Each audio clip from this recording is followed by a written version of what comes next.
Bonjour, voici donc la seconde vidéo concernant Fusion 360 et cette fois-ci on va voir la partie FAO, c'est-à-dire la génération du chemin pour les outils pour le fraisage CNC. Mais tout d'abord, comme je vous l'avais dit, je veux revenir en arrière pour l'insertion donc du moteur NEMA 17 et montrer qu'il y avait en fait une façon de faire un peu plus élégante et plus simple que ce que j'ai fait. Et en plus c'est l'occasion de vous montrer quelque chose d'autre. Donc ce que je vais vous montrer, c'est que c'est la partie de version ou versionnage, je suis pas sûr comment on dirait, donc de vos dessins enfin de vos conceptions dans Fusion 360, qui dans certains cas peut s'avérer très pratique. Là c'est l'occasion puisque donc j'ai fait cette vidéo et pour tester j'ai fait moi-même la partie donc différente, retour en arrière. Ce qui fait que si je veux revenir à la vidéo telle qu'elle était à la fin, pardon pas à la vidéo, au dessin, à la conception, tel qu'il était à la fin de la vidéo précédente, il faut que je revienne en arrière. Donc c'est l'occasion de vous montrer comment ça marche, que ça existe et comment on fait. Donc la conception est ici et vous voyez qu'il y a une petite icône avec un i comme information. Vous cliquez dessus et donc ça vous donne en détail le titre, la date, le numéro de version et cliquez ici pour voir les versions. Donc on s'aperçoit qu'il y a plusieurs versions. Et en fait j'en suis à la version 3 et il me semble qu'il faut que je revienne à la version 2. Non, c'est tout à la même date.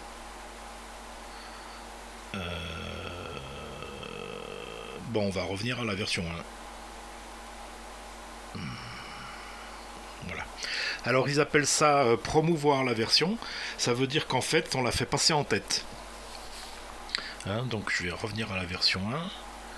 Je dis promouvoir la version. Et donc il nous a créé une version 4 qui est en fait la version 1 passée devant. Et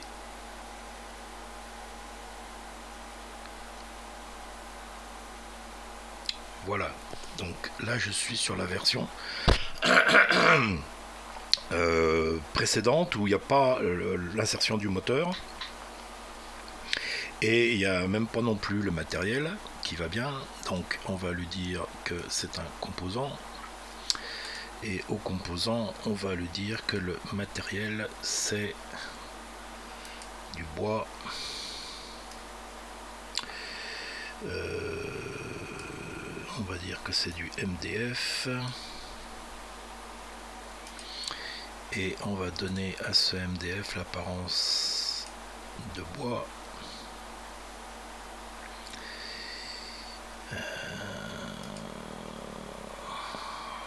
Non, le MDF il est, comme c'est une création personnelle, il est dans les favoris ici. Et pour je sais pas quelle raison, il prend pas comme il faut la couleur. Enfin la couleur, en fait c'est une photo. C'est pas bien grave, on va dire que c'est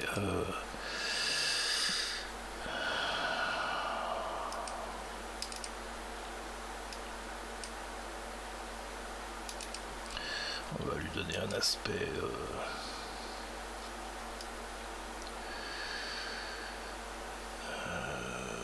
peint brillant.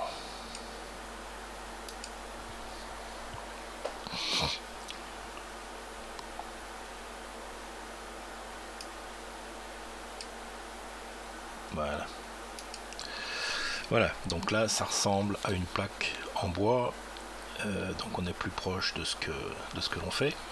Donc comme je l'avais montré dans la vidéo précédente, plutôt que d'aller mesurer précisément millimètre par millimètre et pour faire mes trous, je vais importer le moteur, le NEMA 17 donc,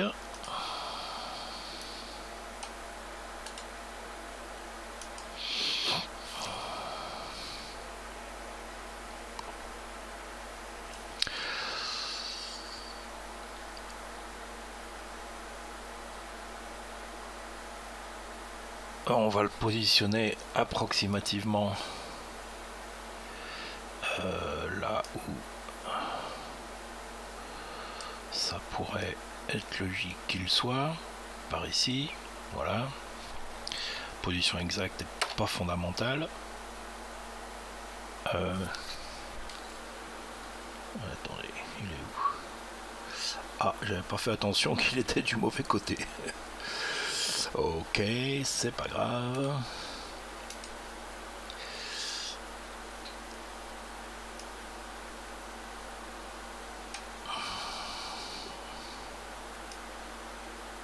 Voilà. Voilà. Bon. Donc là, j'ai plusieurs solutions, comme avec tout logiciel un peu puissant qui offre une palette de possibilités. C'est d'aller donc créer un nouveau croquis sketch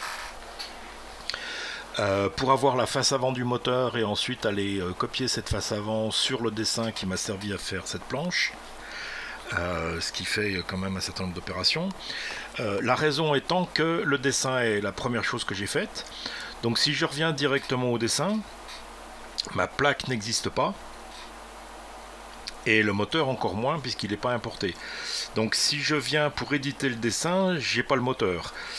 Par contre, si je crée un nouveau croquis, ben, il n'est pas sur le dessin, donc il faut le copier et le coller. Alors il y a plus simple. Et c'est là que on se rend compte que cette historique ici en bas est bien utile parce qu'on peut modifier l'histoire. Donc je vais prendre l'importation du dessin, je clique dessus, j'appuie sur CTRL et je peux déplacer, vous voyez sans doute la petite barre qui se déplace, et je déplace l'importation du moteur avant le croquis.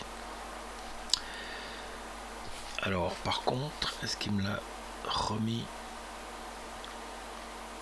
D'accord, donc en faisant ça, il me l'a remis là où il était. C'est pas très grave. On va... Alors... Bon, c'est pas bien grave. De toute façon, ça marche aussi. Donc ce que je veux faire, c'est d'aller projeter sur mon croquis la face avant du moteur. Et on voit que c'est fait. Voilà. Donc maintenant, alors on peut dire OK. On peut cacher le moteur parce qu'il ne nous est plus vraiment utile. On peut lui dire Stop Sketch parce qu'on a tout ce qu'on voulait. Et maintenant, on va aller donc extruder les trous.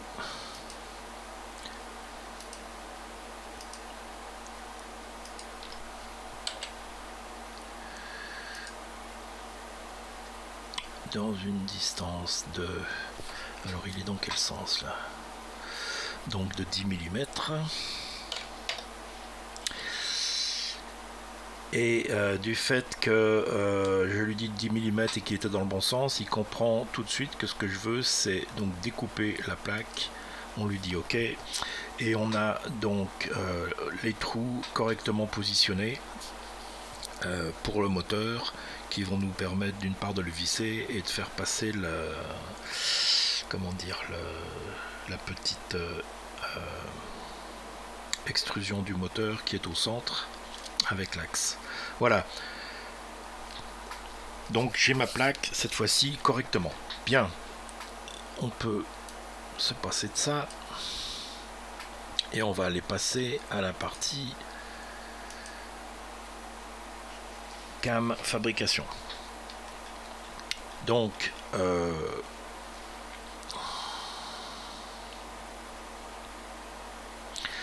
la première chose, c'est de faire un setup, c'est-à-dire une mise en place donc de l'opération qu'on veut effectuer. Donc c'est un new setup, on est bien d'accord. Et la première chose qu'il nous demande, c'est où est-ce qu'on veut mettre l'origine de système de coordonnées du travail en question. Mais c'est pas ce que je veux faire en premier. Ce que je veux faire en premier, c'est d'aller lui indiquer ce qu'ils appellent ici le stock, qui est en fait, si vous voulez, le matériel brut dans lequel on va usiner la pièce que l'on veut. Donc on a plusieurs possibilités pour la taille de ce bloc de matériel brut. Alors tout ce qui est tube ici ne nous concerne pas puisque on a plusieurs relatives. Donc il nous crée, si vous voulez, du matériel brut par rapport à la taille de la pièce. Dans la pratique, c'est rare que ça soit le cas. Donc on va prendre quelque chose de fixe qu'on va usiner pour obtenir la pièce qu'on veut. On peut aussi faire from solid, qui va permettre de créer un bloc de forme bizarroïde si nécessaire, selon la pièce que l'on veut usiner. Dans notre cas, c'est assez simple puisque c'est une pièce de 10 mm en contreplaqué ou en MDF ou une planche ou quelque chose comme ça, et on va tout simplement prendre une plaque de 10 mm d'épaisseur. Donc déjà on va rien faire dans l'épaisseur, on va simplement couper la pièce. Donc on va prendre une boîte de taille fixe. On va lui dire qu'elle est un peu plus grande que donc notre pièce, on va dire 500 mm de long et 250 mm de large par exemple. Voilà. Alors, pour optimiser au mieux et ne pas utiliser trop de matériel, on va pas laisser la pièce en plein milieu, on va aller la mettre à peu près à 10 mm de chaque côté. Donc, on va lui dire que par rapport... Alors, le Y, il est dans quel sens ?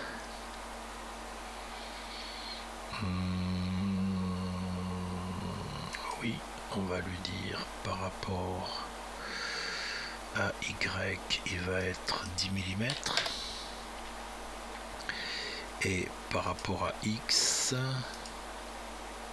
on va dire aussi 10 mm, histoire de laisser la place. Là, je suis pas d'accord.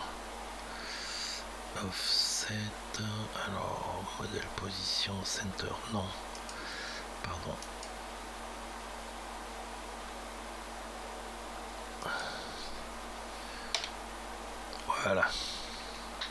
Voilà, c'est un peu plus logique. On bouffe pas toute notre plaque planche.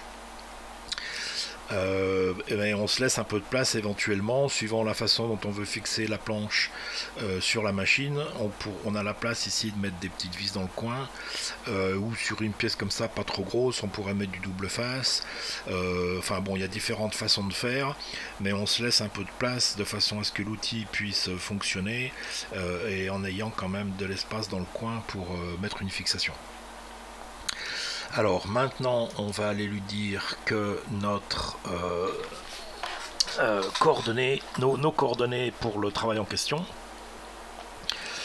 ça va être sur un point de la box, c'est bien ça, et ce point, logiquement, ça devrait être celui-ci. Voilà. Le Y est dans la... ça, c'est une convention entre vous et votre machine. Moi, personnellement, c'est comme ça. C'est-à-dire que le X est la plus grande longueur.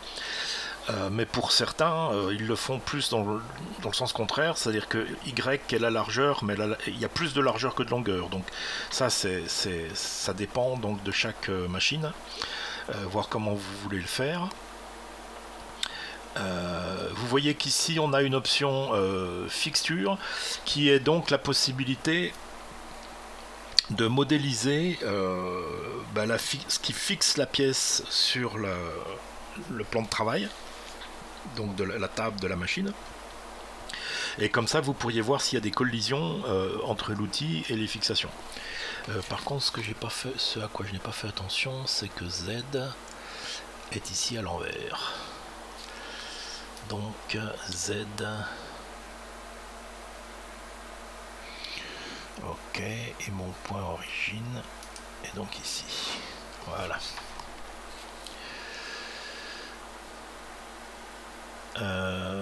Z vers le haut, puisque donc en dessous du sommet, enfin je veux dire de la surface de la plaque, ça sera du Z négatif. Et c'est bien comme ça. Voilà. Donc ça c'est bien. Post-process, on peut lui donner un nom ou un numéro au programme donc G-code qui va générer. Ça c'est à vous de voir, pas fondamental dans l'explication, la démonstration ici. Donc le setup 1, on va dire OK.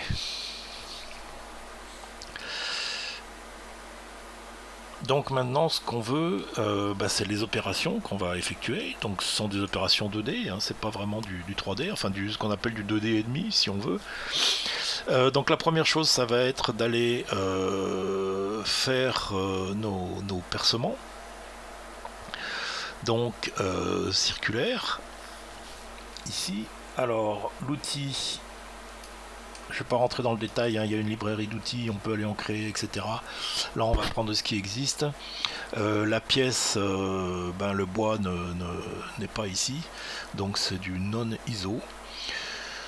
L'opération, c'est donc d'aller faire des trous.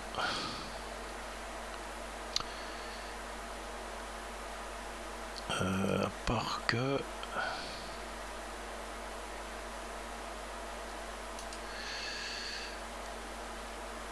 non, c'est pas des pockets.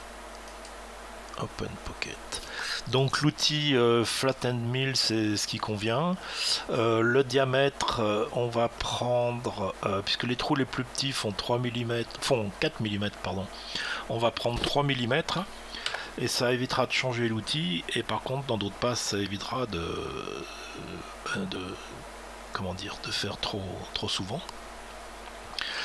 Alors on a toute une panoplie possible. On a d'abord des dimensions US. Donc voilà, 3 mm flat. Alors là vous voyez qu'on en a plusieurs. La différence ça va être la longueur totale et la longueur de la partie coupante, hein, c'est-à-dire de la fraise elle-même. Donc là comme on a 10 mm, si j'ai une longueur de 12 mm comme je vois ici, et en fait c'est même presque trop, c'est pas forcément nécessaire. Donc on prend ça et on valide ça. Voilà. Alors, je ne vais pas venir sur les vitesses, etc., puisque là, tout est différent en fonction de la machine, du matériel, de la fraise utilisée, etc. Mais tout peut se définir ici. En plus de ça, certaines machines ne sont pas forcément capables de modifier elles-mêmes directement la vitesse de rotation de la fraise, par exemple. Donc ça, j'y touche pas, je le laisse par défaut. Mais sachez que tout est modifiable ici. Donc la géométrie, on va aller sélectionner les faces que l'on veut percer. On va commencer par les plus petits.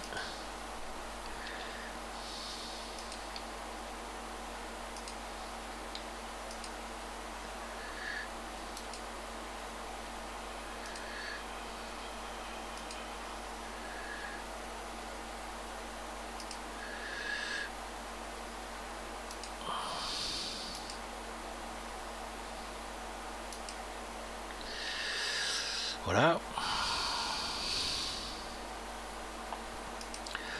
Les hauteurs, alors par défaut, je pense qu'il nous fait du bon travail, mais on va quand même aller vérifier. Donc 15 mm d'espace, et lorsqu'il se rétracte pour donc se déplacer d'un trou à un autre, il se rétracte de 5 mm au-dessus donc du sommet de la plaque. Moi ça me paraît bien. Il n'y a rien à changer ici. Alors les passes, donc compensation de l'ordinateur, multiples passes,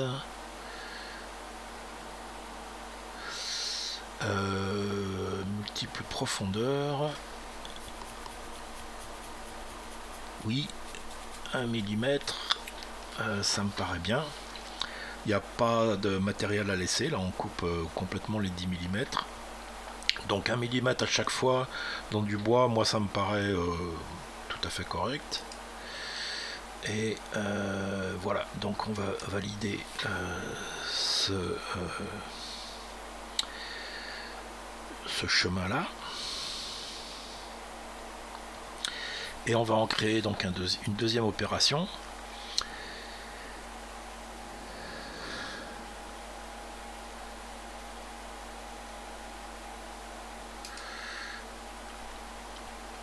Alors, dans la deuxième opération, par défaut, il nous reprend donc l'outil utilisé précédemment, ce qui est parfait. On ne va pas changer donc de fraise entre les deux. Les vitesses, c'est pareil, j'y touche pas, je les laisse pareil. La géométrie, alors...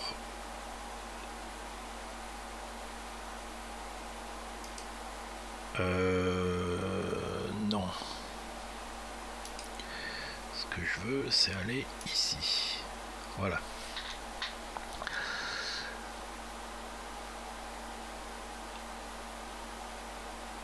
Alors, stock contour. Non. On veut juste couper. Tab, oui. Rectangle. Alors, on a le choix entre rectangle et triangle.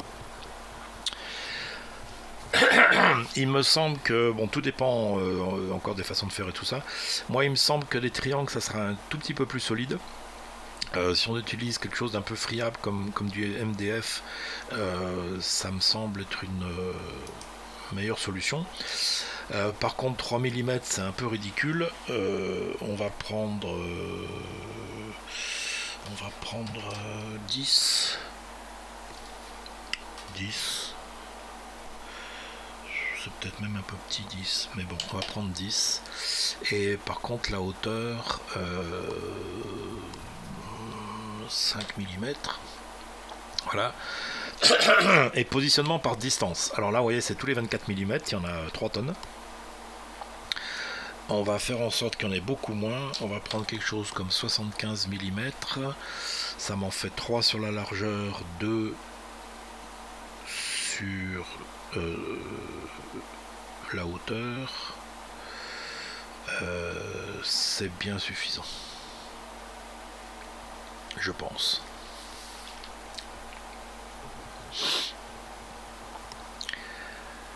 Alors, passe.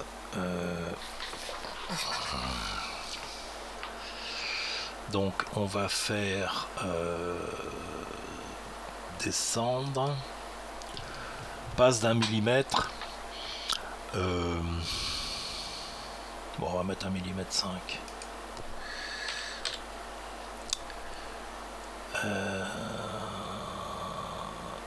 Alors, order by depth, c'est important. Parce que sinon, il va creuser jusqu'en haut et donc c'est pas une bonne idée. Ok, alors c'est peut-être pas le plus réaliste, mais ça va pas mal quand même. Voilà.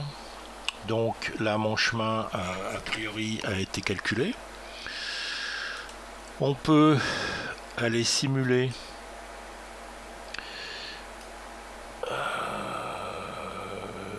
donc nos deux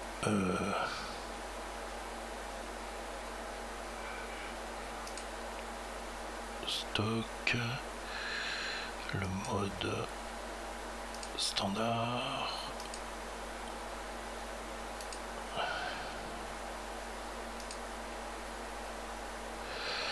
Bon, par contre, on n'a pas bois dans le matériel à couper, donc le réalisme de la simulation s'en ressent un peu. Mais on va voir ce que ça donne en faisant ça comme ça.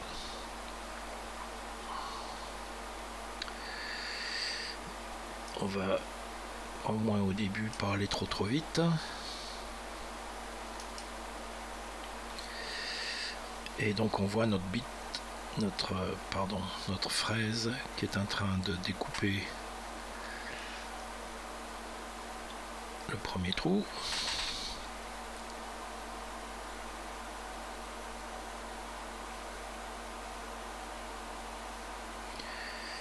Donc ici à chaque fois on descend de 1 mm et on remonte de façon à évacuer les copeaux.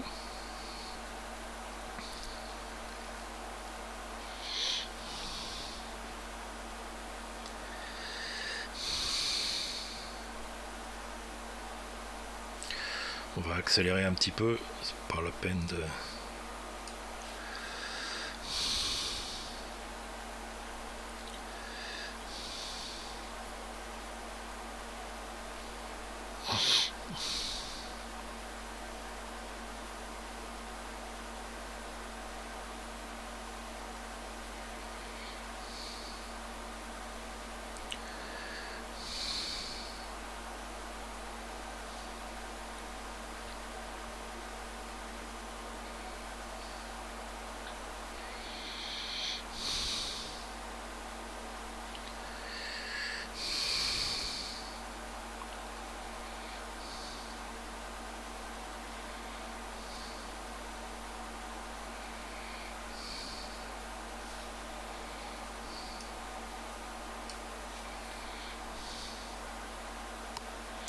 Là on a beaucoup accéléré.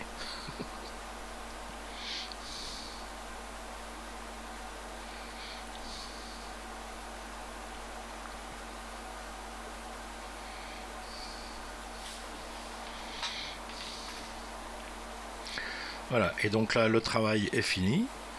On a, c'est complètement coupé. On voit pas très bien puisque, attendez, je vais mettre ça en transparent. Là on voit mieux en transparence ce qui se passe au niveau de la découpe. Et on voit qu'on a nos, nos tabs qui sont bien là. Hein, tous nos trous sont découpés et on est bon. On peut aussi voir les statistiques. Bon là c'est fini, mais si on était en train de fonctionner, on verrait les positions X et Y pardon, se mettre à jour en fonction de la position de l'outil, exactement comme vous le voyez dans votre contrôleur pour la CNC. Et statistiques, on voit que donc aux vitesses indiquées, qui sont relativement faibles, hein, il nous faut 92 minutes et 45 secondes, donc 1h30 au total pour faire ça.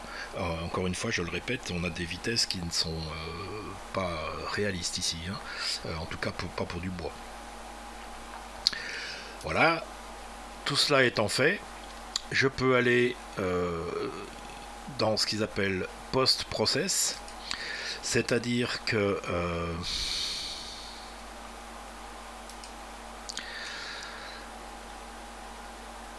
on va aller donc générer le G-code pour donc le contrôleur que l'on va utiliser.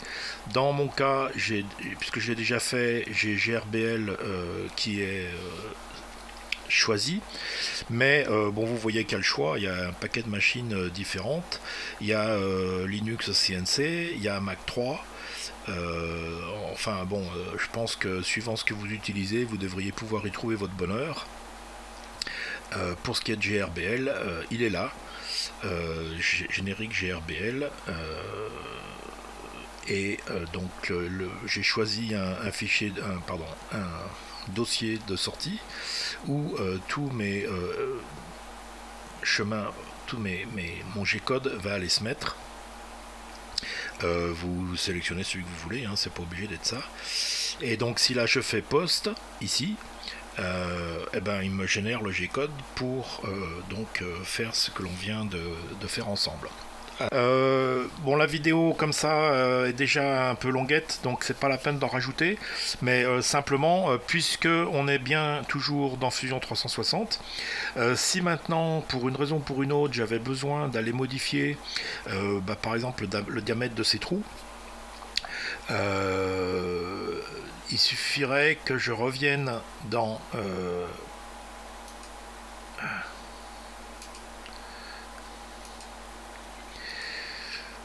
la partie cam et que je régénère ici mon passage d'outils, et voilà, c'est tout.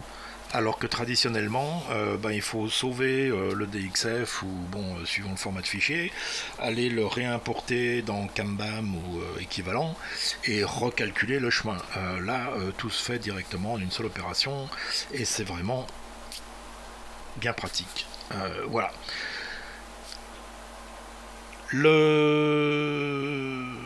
Je serais toujours content que vous vous abonniez, hein, donc regardez ou appuyez sur la fiche qui paraît là pour vous abonner. Allez visiter mon site internet qui pour l'instant n'est pas encore opérationnel mais qui le sera normalement au 1er juin. Avec d'autres vidéos, d'autres choses et des trucs plus détaillés, des articles, des références à des fournitures et du matériel. Tout ça étant toujours centré complètement sur la CNC amateur, abordable, aussi facile que possible. Le but étant que n'importe qui s'intéresse à la découpe numérique puisse avoir sa machine chez soi pour un budget raisonnable. A bientôt, merci, salut.